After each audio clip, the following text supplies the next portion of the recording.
आज जो हम लोग टॉपिक डिस्कशन करने जा रहे हैं उसका हेडिंग है इलेक्ट्रिक करंट। इसको बेसिकली दो इंफॉर्मेशंस के साथ आप देख सकते हैं। यहाँ पे लोग बोलते हैं या तो rate of flow of charge या नेट फ्लो ऑफ चार्ज। इससे पहले जो हम लोग टॉपिक पढ़ रहे थे वो था इलेक्ट्रोस्टैट। वहाँ पे चार्ज रेस्ट में होता था और कंडक्टर के अंदर जो इलेक्ट्रिक फील्ड की वैल्यू होती थी वो ज़ीरो होती थी। हम हेडिंग्स चेंज करते हैं यहाँ पे स्लाइड्स। दूसरा बात कहते हैं कि यदि हमारे पास कोई कंडक्टिंग बॉडी है और उस पर यदि हमारे electric field not equal to zero है, इसका मतलब वहाँ पे करंट आपका एग्जिस्ट करेगा, मतलब करंट आपका सेटअप हो जाएगा। इक्वल टू ज़ीरो है तो करंट एग्जिस्ट नहीं करेगा, नॉट इक्वल टू ज़ीरो है तो करंट आपका एग्जिस्ट करेगा।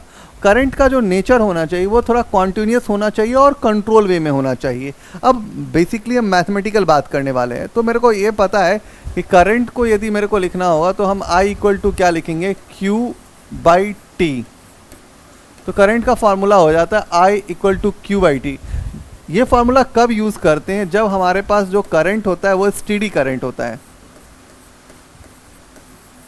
जो बैटरी से आप करंट देते हैं ना, उसी करंट को हम लोग स्टेडी करंट कहते हैं। जैसे स्टेडी करंट का एक ग्राफ हम प्लॉट करें टाइम के साथ, तो ये हमारे पास करंट है और ये हमारा टाइम है,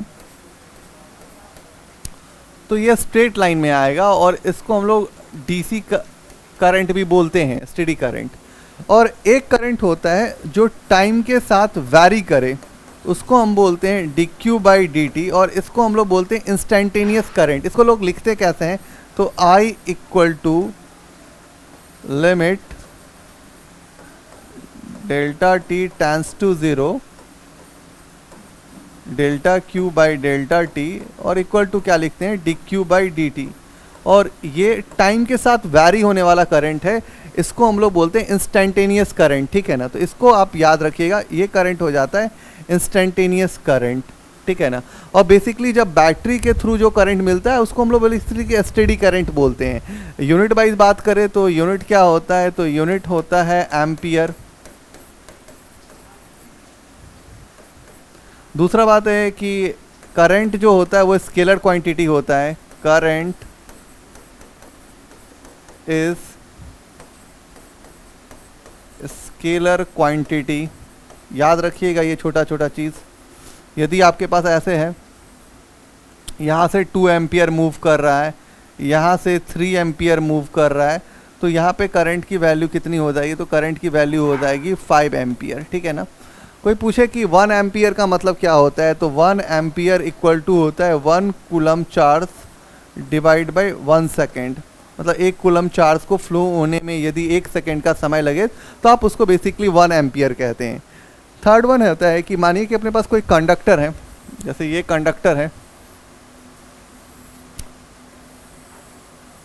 और कंडक्टर में तो फ्री इलेक्ट्रॉन्स रहते हैं, तो इलेक्ट्रॉन्स जो होते हैं वो इस तरह से मूव करते हैं, रैंडम मूव करते हैं, इधर उधर इधर उधर रैंडमली मूव करते हैं।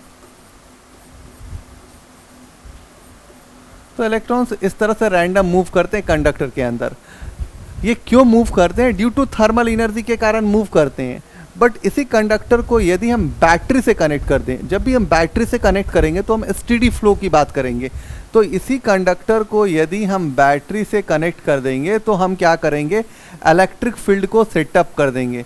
जैसे मैंने कंडक्टर बनाया तो अब इलेक्ट्रॉन का जो डायरेक्शन होगा वो इधर की तरफ मूव करने लगेगा, और इसको हम क्या करेंगे, एक बैटरी से कनेक्ट कर देंगे। बैटरी क्या करेगा, इसको कांस्टेंट सप्लाई देगा और इलेक्ट्रिक फील्ड यहाँ पे सेटअप हो जाएगा जो मूविंग इलेक्ट्रॉन के ठीक अपोजिट होगा।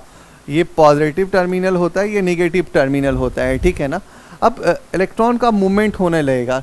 ये जब भी हम बैटरी कनेक्ट करेंगे तब जब करंट का फार्मूला मेरे को यूज़ करना होगा तो हम यूज़ करेंगे I इक्वल टू Q/T, ठीक है। एक और इन्फॉर्मेशन आपको शेयर कर देते हैं, ये इंपॉर्टेंट इन्फॉर्मेशन है कि दो तरह के करंट होते हैं, एक कन्वेंशनल करंट होते हैं, एक इलेक्ट्रॉनिक करंट होते हैं। तो पहला करंट का नाम है कन्वेंशनल करंट, और दूसरा होता है इलेक्ट्रॉनिक करंट। इलेक्ट्रॉनिक करंट तो कन्वेंशनल करंट में यदि अपने पास ये कोई कंडक्टर होता है, ये अपने पास कोई कंडक्टर ही है, यदि पॉजिटिव चार्ज इधर मूव कर रहा है तो करंट का भी डायरेक्शन इधर ही सेटअप होगा। और यदि इलेक्ट्रॉनिक करंट की बात करते हो तो इलेक्ट्रॉनिक करंट में क्या होता है, यदि इलेक्ट्रॉन का मूवमेंट इधर होगा तो करंट इसके ठीक अपोजिट सेटअप होता है। तो बोलते भी लोग हैं, if moving charge is positive then current is in the same direction, if they are negative current is opposite directional. तो कन्वेंशनल करंट को बेसिकली हम लोग बहुत यूज़ नहीं करते हैं सर्किट्स के अंदर। हम लोग बेसिकली बात करते हैं कि मेटल बॉडीज़ के अंदर एक्चुअली इलेक्ट्रॉन ही मूव करता है, तो हम इलेक्ट्रॉनिक करंट की ही बात करते हैं।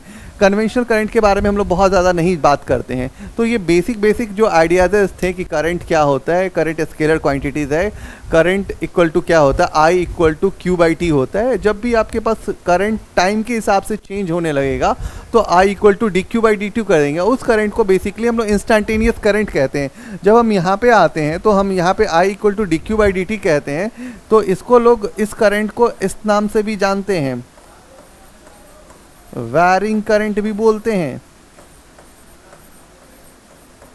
इसको हम लोग वैरिंग करंट भी बोलते हैं। तो आज जो बेसिक इन्फॉर्मेशन था वो हम आपको बता दिए। अब ये प्लेलिस्ट थोड़ा लंबा जाएगा और हम इस प्लेलिस्ट में बहुत सारे वर्क अराउंड काम करने वाले हैं। तो आज के लिए थैंक यू।